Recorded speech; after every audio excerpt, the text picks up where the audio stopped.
Sveiki visi sugrįžę į mano kanalą. Aš vardu Simas, dar kitaip žinomas Danausi vardu. Ir šį kartą sugrįžtu su ilgai lauktomis rugsėjo ir spalio naujienomis iš stalo žaidimų pasaulio, kuriuose aptarsiu ne tik vykusius renginius, bet ir industrijos naujienas bei svarbiausia stalo žaidimų naujienas. Ir keliaukime prie stalo žaidimų renginių. Tai pirmasis iš jų, kurį norėčiau paminėti, tai yra Prancūzijoje vykstantis stalo žaidimų ir ne tik renginys Carcassonne Game Festival, kuris ir vyksta Carcassonės žymiame viduramžių mieste rugsėjo pradžioje, tai 2024 metais vyko 7-8 dienomis, kuriame galima ne tik išbandyti įvairiausias Carcassonės versijas, tuo pat metu vyksta ir visokie kiti viduramžių užsiėmimai, workshopai ir panašiai, pristatomi kiti žaidimai, bei vyksta Prancūzijos čempionatas Carcassonne. Man pačiam asmeniškai neteko būti šitame festivalyje, bet tikrai manau kažkada teks sudalyvauti. Ir iš naujienų šitame festivalyje buvo pristatytas botanikų žaidimas, kuris jau yra prekyboje. Sekantis renginys ir sakyčiau labiau čempionatas, turnyras, negu tik kažkoks tais festivalis ar konas, tai yra World Series of Board Gaming. Tai panašiai kaip ir daugelis Amerikos sportų, tik su stalo žaidimais, kuriame tarsi visi geriausi pasaulio žaidėjai atvyksta į Las Vegasą žaisti turnyruose daugelio stalo žaidimų ir tapti geriausiais pasaulyje. Nors kiek tai yra tiesa, man sunku komentuoti.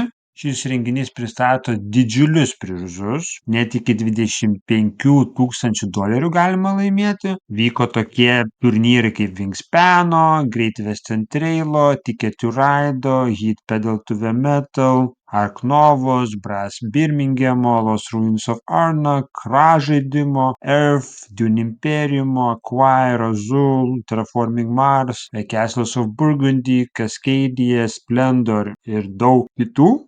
5 dienų turnyras grįš aišku ir kitais metais, rugsėjo 19-23 dienomis. Ar kada man pačiam teks jame sudalyvauti, abejoju, nes man, sakyčiau, tokio tipo renginiai nelabai prie širdies, nesu aš ant tiek competitive žaidėjas. Čia, sakyčiau, yra didžiausia proga kažką laimėti ir aišku, turnyras nėra oficialus, tai čia labiau yra suneštinis, dėl to toks ir didelis prizinis fondas. Tai pavyzdžiui, iki 4 žaidimų gali kainuoti $300 ir daugiau, dėl to va tokie didžiuliai prizai ir yra. Ir dabar keliaukime prie greičiausiai pačio didžiausio stalo žaidimų renginio Europoje, bet ir visame pasaulyje, tai Essence Spiel 2024, tai šiemet teko dalyvauti ir man visas 4 dienas ir dar dieną prieš, tai pamatyti tą visą experience'ą iš vidaus po ilgos pertraukos, nes paskutinį kartą buvau, dabar jau net tiksliai nepasakysiu, gal kokiais 16-15 metais, tai vos ne 10 metų praėjo nuo paskutinio buvimo. Teko būti su Stonemaier Games'ais, dalį dienų, dalį laiko padėti su žaidimų demonstravimu. Ir kaip rašo Board Game Wire, šiemet buvo pirmas kartas, kai buvo parduoti visi bilietai visas dienas. Ir kaip rašoma, buvo bent jau 104,000 lankytojų, kas yra kaip ir post-covidinio laiko rekordas. Buvo tikrai daugiau žmonių negu praėjusiais metais arba per pastaruosius keletą metų, tai tikrai. Jeigu tikėti pačių straipsnių, tai rekordas dar vis yra 209,000 lankytojų 2019 metais, kaip tik paskutiniai metai prieš COVID-ą. O lyginant, kas buvo prieš beveik 10 metų, tai tikrai jaučiasi tas kiekis žmonių. Taip pat be lankytojų buvo netoli 1000 parodos dalyvių, kas yra truputį mažiau negu praėjusiais metais ir gerokai mažiau negu rekordiniais 2019 metais. Pačiam teko išbandyti, nežinau, 10, tikrai gal žaidimų, gal ir daugiau, tiksliai dabar neskaičiavau. Apie juos kalbėjau savo gyvose transliacijose, tai galite pasižiūrėti. Ir be abejo, ši paroda grįš ir kitais metais. Taip pat vyko 2 renginiai ir Lietuvoje vyko Lituanikonas spalio mėnesį. Šį kartą su folkloro tema. Kiek žiūrėjau nuotraukas, nežinau, atrodo pats konas šiek tiek sumažėjęs, gal net ir mažiau dalyvių buvo, sunku pasakyti, ar pats konas auga, bet tikrai žinau, kad buvo mažiau pačių stalo žaidimų negu praėjusiais metais. Tai va, tai kas buvo, pakomentuokite, koks jums susidarė įspūdis iš šito kono ir įdomu, kas bus kitais metais, nes visada man atrodydavo, kad šitas konas tikrai turi potencialo, bet kažkaip vis iš savo ribų nebando išlysti ar nebando padaryti kažkokį tai. O gal to ir nenori, sunku pasakyti. Ir taip pat vyko Geimonas spalio mėnesį, sugrįžęs po ilgesnės pertraukos, nes buvo susijungęs bent jau metus su Komikonu. Smagu, kai vėl yra atskiras renginys. Taip pat, kiek mačiau, buvo ir Lietuvos žaidimų kūrėjų asociacijos stendas, naujas Brain Gamesų stendas. Tai smagu, kai jau atsiranda stendas, o ne tik keli stalai su kažkokiais infostendais ar kažkas tokio. Tai jau visai kitoks vaizdas, tai smagu tai matyti. Mačiau ir prototipų buvo, bet vis dėlto, sakyčiau, to dėmesio stalo žaidimų community visada trūksta. Tai va, smagu, kad tai vyksta, bet visada norėtųsi daugiau. Tai tokie du renginiai iš Lietuvos ir dabar keliaukime prie industrijos naujienų.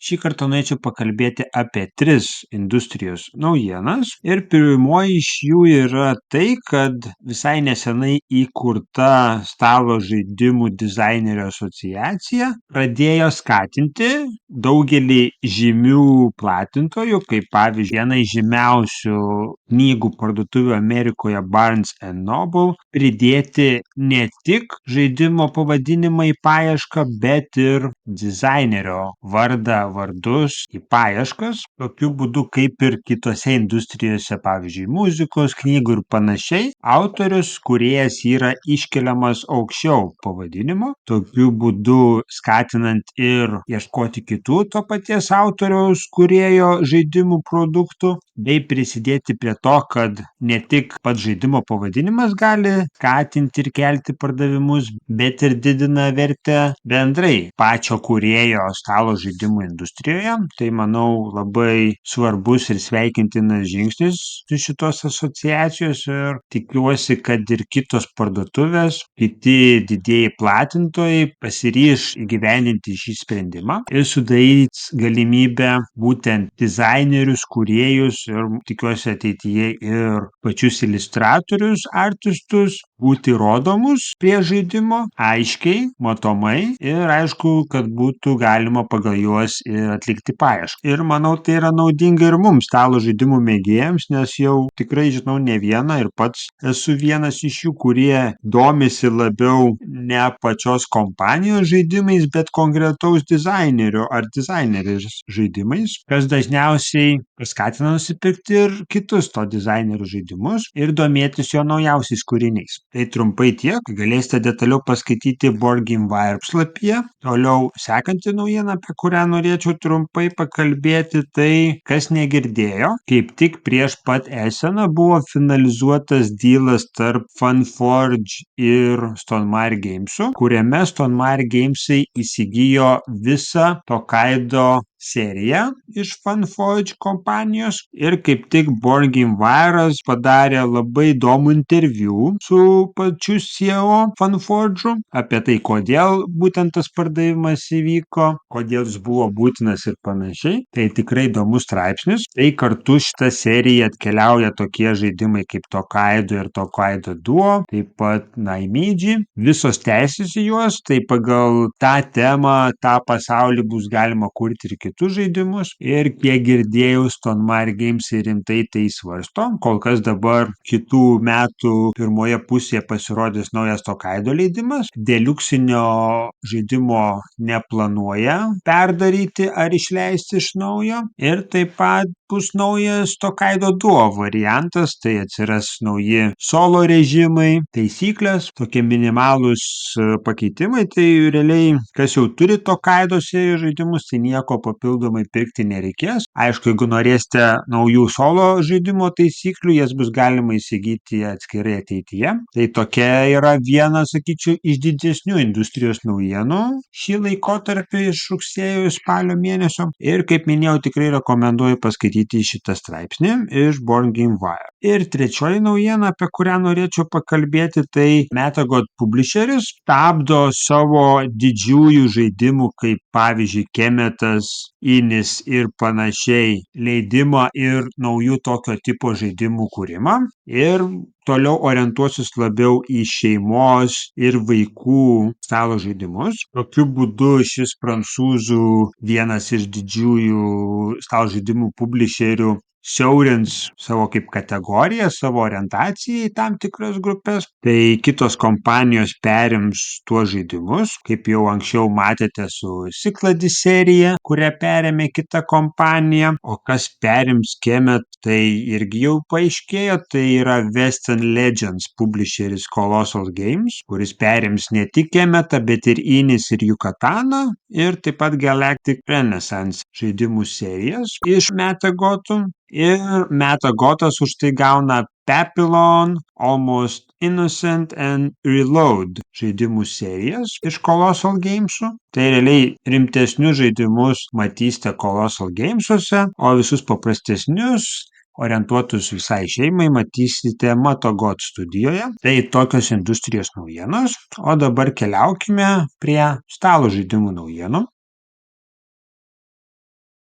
Stalo žaidimų naujienas pradedame su naujomis stalo žaidimų versijomis. Tai pirma nauja versija būtų iš Board and Dice kompanijos. Bus išleidžiamas naujas editionas Trismegistus žaidimo, jeigu aš jį teisingai tariu, kuris grįž į Kickstarterį 2025 metų gegužės mėnesį. Šis editionas sulauks nemažai atnaujinimų. Atnaujintos taisyklės, atnaujintas grafikos dizainas, artworkas. Tai ir taip žaidimas jau buvo geras su praėjusiu editionu, tai manau visi šitie patobulinami žaidimai padarys dar populiaresnį ir geresnį. Ir žinant tai, kokiuose aukštumose yra ši kompanija Board and Dice, manau tikrai jiem bus didelis pasisekimas. O toliau naujas editionas, tai Metagot žaidimų studija sugrąžins mums atnaujintą Mission Red Planet žaidimą su visiškai nauju artu, kuris pasirodys irgi kitais metais. Tai dar 2005 metais debiutavęs Bruno Cathala ir Bruno Fiducci žaidimas.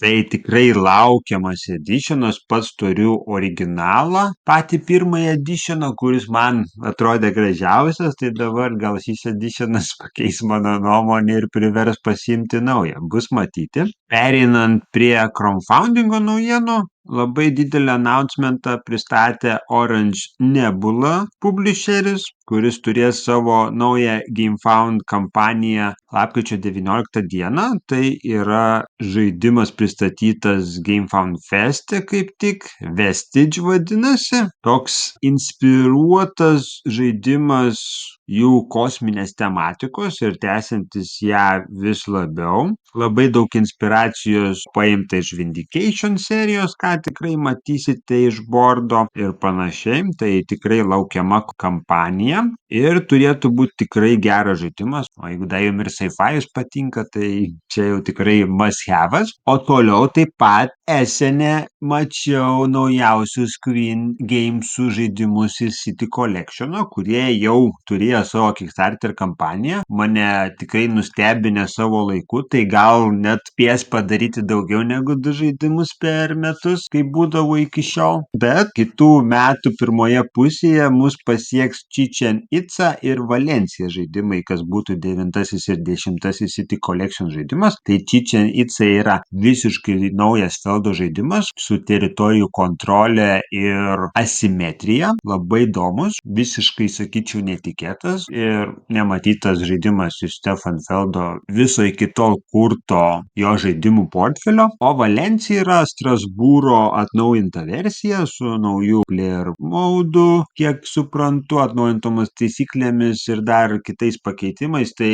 daug informacijos apie jį neturime. Tai matysime, sulauksiu kitais metais ir bus bus galima pakomentuoti ir įvertinti viską daug geriau negu dabar. O grįžtant prie įprastinių stalo žaidimų naujienų, mane šiek tiek nustebino, kad Sandcastle Games pristatė Res Arcana 2 žaidimą. Tai tuo pačiu ir standalone žaidimas, ir papildymas baziniam žaidimui. Nežinau, ar dviese Res Arcana yra labai geras žaidimas, neteko dviese bandyti, bet jeigu tai yra ir expansionas tuo pačiu, tai tikrai yra labai geras sprendimas pridėti papildomai kontento žaidimui, bet ir tuo pačiu ir introducinti naujus žaidėjus, nes su nauju produktu, kurį galima tiesiog nusipirkus žaisti, yra tikrai, manau, geras sprendimas. Tai tikrai lauksiu daugiau informacijos ir komentarų, kai jau bus pasirodęs prekyboje. Gal tai bus pati geriausia Res Arcanos versija, pamatysime. Ir taip pat dar vienas duo žaidimas buvo pristatytas ne per seniausiai, tai Azul duelis, apie kurį daug informacijos neturime. Tai jis, kad pasirodys 2025 metais. Trukmė, amžius, dizaineris, viskas yra tie patys kaip ir originalaus žaidimo. Tik vat įdomu, kaip ta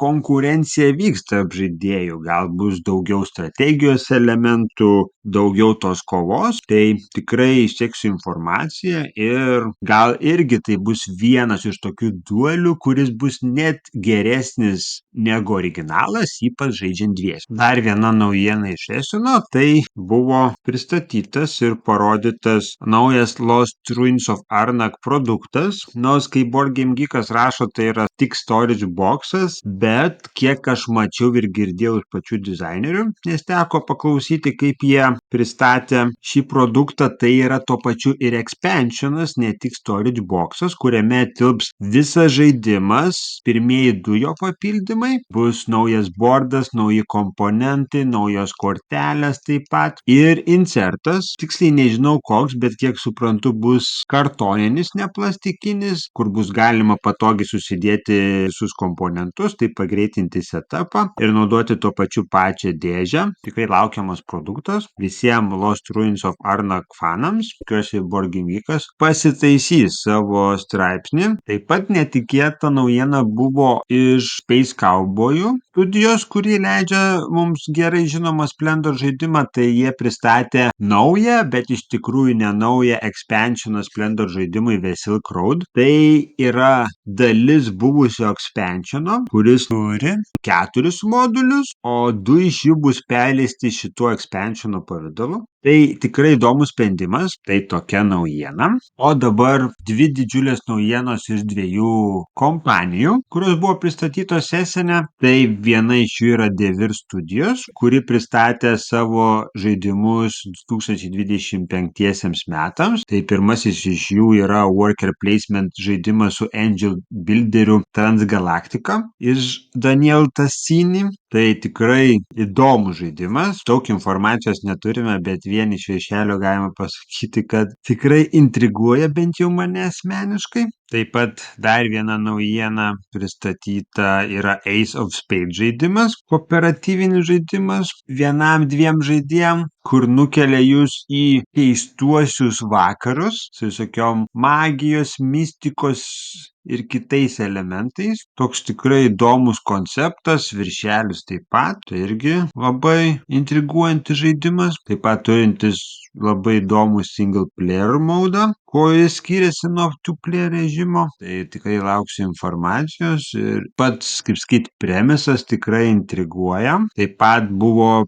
pristatytas Red Carpet žaidimas, kuris pasirodys kitų metų Dženkone. Toks labiau party tipo. Didysis Eseno releasas tai bus Covenant žaidimas. Atrodo įdomiai, su tokiu savotišku artu. Daug informacijos neturime. Ir dar buvo pristatytas draftinimo žaidimas Quorum. Toks labai įdomus, į savo išvaizdos ant stalo. Ir daug mažų žaidimų, Kaip ir kiekvienais metais ta jų mažų žaidimų linija irgi yra tikrai įdomi ir puikia alternatyva, kas nori tokio lengvesnio, greitesnio žaidimo. O kita kompanija, kurią turiu omenyje, tai Yellow Gamesai, kuri pristatė irgi keletą žaidimų, kurie debiutuos Dženkone ir kitų metų esine, tai Popcorn žaidimas, toks irgi labiau atrodantis kaip šiek tiek sudėtingesnis party tipo žaidimas su filmų tematika. Taip pat King of Tokyo Tournament kitas toks labai įdomus produktas su naujais monstrais, naujomis kortelėmis. Kaip suprantu, labiau kurtas organized play žaidimams, bet yra tinkamas tiesiog kaip expansionas prie originalaus King of Tokyo. Taip pat naujas Monster Packas bus, Time Bomb Undercover žaidimas, nauja Time Bomb versija ir daug kitų mažų žaidimų. Kaip visada, Yellow sugalvoja kažką naujo, ypač iš kortinių žaidimų, tai čia galite matyti nuotraukose, kas bus ir vieni pristatyti šiais metais, dar vasarą, kiti būtent eseno metu. Tikrai įdomus maži žaidimai. Taip pat viena naujiena buvo ir iš Simono šiais mėnesiais, tai Nova Era žaidimas, naujas civilizacijos bildinimo žaidimas, kuris pasirodys 2025 metais. Toks labai paprastas, kaip atrodo iš paveikslėlio, ir kortelių, ir kauliukų, ir taukenukų, tai toks, sakyčiau, labai nesimoninis žaidimas, kaip sakant, be miniatiūrų, be nieko. Yra jau vižulbukas, ką galima paskaityti, trukmė iki valandos, 2-4 žaidėjim, tai atrodo įdomiai, bet įdomu, koks iš tikrųjų pats žaidimas bus. Tai trumpai tiek, kas dar mane nustebino, tai trick-taking žaidimų nemažėja rinkoje ir vis pristatomi nauji, tai 2025 metais pasirodys The Fellowship of the Ring žaidimas iš Lord of the Ringsų, kaip manau supratote, nuo 1-4 žaidėjų, kortelių žaidimas, kooperatyvas su atskirais maudais, yra ir two-player režimas, ir solo žaidimas, bet kaip matau rašo geriausia 4. Studija Office Dog irgi jau man žinoma su žaidimu, kurį minėjau šiandien, River of Gold, tai čia jų dar vienas žaidimas iš tų pačių licenzijų, kurias turėjo Fantasy Flight Gamesai. Tai tikrai įdomus, intriguojantis. Taip pat ryškiai išgarsėjęs publisheris esene Pink Troubadour pristatė savo 2025 metų eseno žaidimą, tai Forestry žaidimas, kuris orientuojasi į miško priežiūrą, būtent iš aplinkai draugiškos pusės. Tai toks medium weight Eurogeimas, nuo 1-4 žaidėjų ir trukmė iki 2 valandų, kuriame solo režimą padarė Tomas Holek, žinomas iš SETI ir Galėjo Galiai žaidimų. Tai toks įdomus tematinis approachas. Matau, kad buvo konsultacijos ir su Žemės ūkio universitetu iš Čekijos. Tai manau vėl bus tikrai tematinis deep dive'as į šitą temą. Įdomus, intriguojantis ir tikrai mano laukiamas žaidimas kitais metais. Ir paskutinė stalo žaidimų naujiena, tai iš mums tikrai girdėtos, bet šiek tiek jau primirštos studijos Indie Boards and Cards. Tai jie pristato savo naują projektą The Magnus Protocol Mysteries, kuris pasirodys Becker kite. Tai mums aišku, šitas publisheris yra žinomas iš Coop, Resistance ir Avalon žaidimų, o dabar tai yra savotiškas roleplay žaidimas, kuriame tarsi kiame detektyve narpliosite įvairiausias bylas, įvairiausias misterijas ir taip išsiaiškinsite, kas įvyko. Ši kampanija žaidimo Becker kite pasibaigė jau lapkričio 1 dieną. Tikrai buvo surinkta nemažai pinigų, tai labai įdomu, kaip vystėsi šis projektas ir įdomu, kodėl buvo pasirinktas toks publishinimo būdas. Tai reikės pačiam pasidomėti daugiau apie šitą seriją, nes tokio tipo žaidimai yra tikrai įdomus, nors ir vienkartiniai, bet tikrai iš experience'o pusės gali būti daug geresni negu daugelis žaidimų, kur tematika tikrai nėra pats svarbiausias dalykas ir giliai kažką gilintis tikrai žaidimas net negalvoja. Tai puiki alternatyva tokių žaidimų fanams. Tai tiek naujienų iš rugsėjo ir spalio, jų tikrai nemažai. Lauksime naujienų ir iš lapkričio ir gruodžio. Tai ačiū už jūsų dėmesį ir susitiksime kitą kartą. Iki.